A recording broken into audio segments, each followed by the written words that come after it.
Hey, good morning, everybody. Hope you're having a fantastic day. It's about 5 a.m. here in Pensacola, and we've been up since about 3:30. We got a house that people moved out on Friday, so we got to get over there, clean some of the trash up, do the yard, make sure everything's functional, sink drains, bathtub, all that kind of stuff, commode's working. Just go through everything, check, make sure it's good. You know, I haven't done any videos for a couple of weeks. Those of you that are still sticking around, I greatly appreciate it. At one time, I had an illusion that I wanted to be a YouTuber, and this is all I was going to do, and I quickly got rid of that notion. And it's not that I don't enjoy doing this stuff. I really do. It is just such a monumental grind in the sense that there's really only one way that you see any kind of results, so to speak, from doing this type of stuff. And that is, you know, your subscribers go up and everything. And while it's cool and everything like that, and I do appreciate those, you know, that do watch the channel, the thing with me is that makes more is that when, you know, people actually take some of that knowledge and put it to use and then show me and say, hey man, I just, you know, here's a picture of my dump trailer, or, you know, I just did my first junk removal job, or I just bought my first rental property, or, you know, I invested in the stock market, whatever those things are, trying to get towards financial independence, okay? And I want everybody to, for lack of better words, not look at what the price of the bag of beef jerky is. And the story behind that is this. I love beef jerky, and I have since I was a little kid. Beef jerky is an expensive product for the amount of money that you pay versus what it is that you actually get when you walk out the store. Thing about it is that I would never buy the big bag because it was like, you know, 20, 30 bucks for the big bag, and, you know, the big bag and the small bag. Granted, there's a lot of ounce difference, but the packaging looked very similar. That's a mindset trick they do with you. But I would always just say, well, that's too much and everything. You know, I don't want to spend the 20, 30 bucks on it and just for the beef jerky, you know. And today I don't look at the price. I get the bag I want, all right? And there's a lot of satisfaction and freedom in that for me personally. The biggest thing, though, is that I don't have financial worries in the sense that, you know, what happens if, okay? I have a great life. Don't get me wrong, all right? I've had a shitty month, okay? And one of the things that happened is that, you know, I'd never bought a brand new vehicle until 2 years ago. Bought that Dodge diesel truck. Within the first 200 miles, the computer went out on it. So it was down for 3 or 4 weeks. Dealership was great. It was Jason Pilger, Dodge Ram over in Alabama. They gave me a loaner and everything. I highly recommend them just from the service that I received, okay? So then, you know, those trucks only have like a 30 or 40,000 mile warranty, all right? Unless you buy an extended one. I did not. So then I have problems with it. At 65,000 miles, the diesel particulate filter goes bad. So then I had a dent in the front door where I hit a power pole as I was backing a dump trailer up to a house on the driver's side door. That was going to be about $3,000 to fix. I owed $51,000 on the truck. And due to the maintenance cost, the payment, and the insurance, that truck was costing me about $1,500 a month. And I just wasn't using it like it should be, okay? And I did the responsible thing. I got the truck only after I increased my portfolio by 2 rental properties, and both of those properties would pay for that truck, okay? Here's the thing that made the difference is that I should have added 4 times the income to justify that payment. So in other words, I should have increased my bottom line by $6,000 a month for the $1,500 a month payment, because that $1,500 a month did affect us in the sense that it was robbing from the company because of it not being exponentially greater.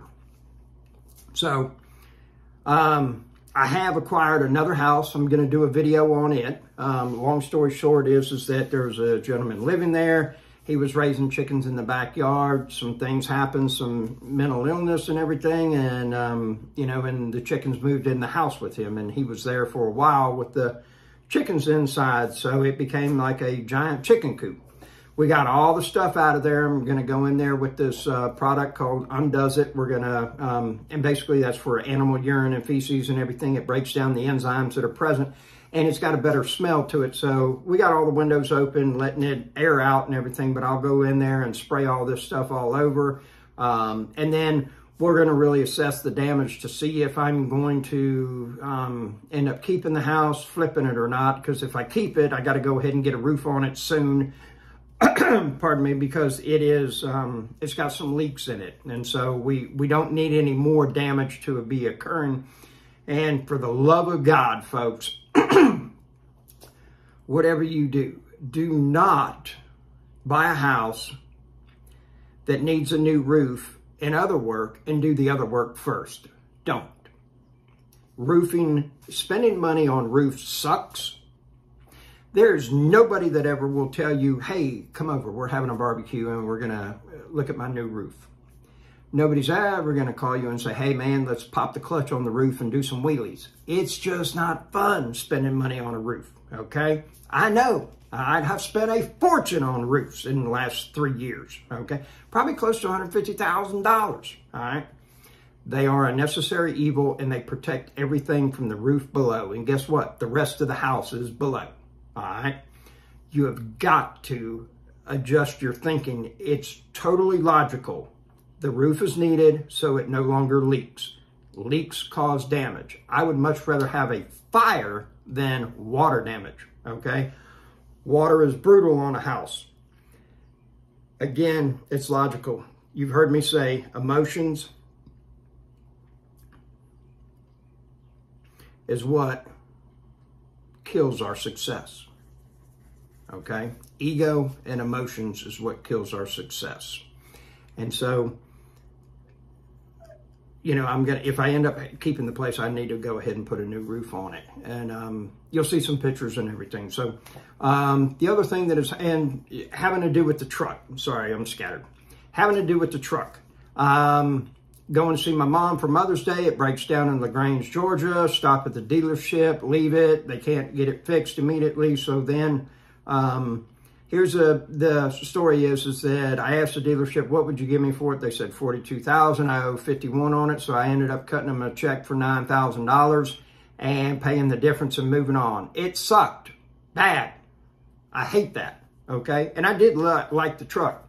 Here's the thing is, it's time to move on. That's all there is to it. You cut your losses. You got dealt a bad hand. I'm sorry. Move on. Get over it. Move on. All right. And the final thing that happened is 2 weeks ago, we had to put Tyson down. It was unfortunate, but, you know, he was 11, 12 years old. He was a rescue dog. Don't know exactly how old he was.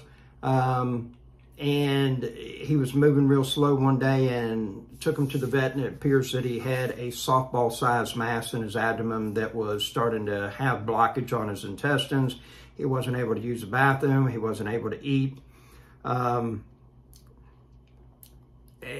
know, surgery was really not going to be an option. If it was cancerous, the nearest cancer center is 200 miles away. If it was benign and they operated, you know, it was going to affect him badly, and there was a good chance he wasn't going to make it through the surgery as well. So just made the decision that, you know, hey, man, you've had a good life. I am terribly sorry, but you got to go, so to speak. And, you know, it sucks. It really does. You know, I'm 52 and I've had to do this about 5 times. Bawl like a baby every time that it happens. It sucks. You know, but the joy that I did experience from such a wonderful creature and the lessons that I actually learned from those animals, you know, I would take that knowing that pain is coming every day of the week, you know. I have not gone and got another dog. I had a lot of people try to, you know, started sending me animals that needed homes and everything. And I'm like, whoa, you know, I'm just going to take a break for a little bit and everything. Me and Blue are still going good. You know, so, I mean, there's been some bad things that have happened, but on the, you know, and I'm not immune from bad stuff happening. There's no reason that bad stuff should not happen. You know, I see people all say, man, I just got some bad luck and everything. And it's like, why not?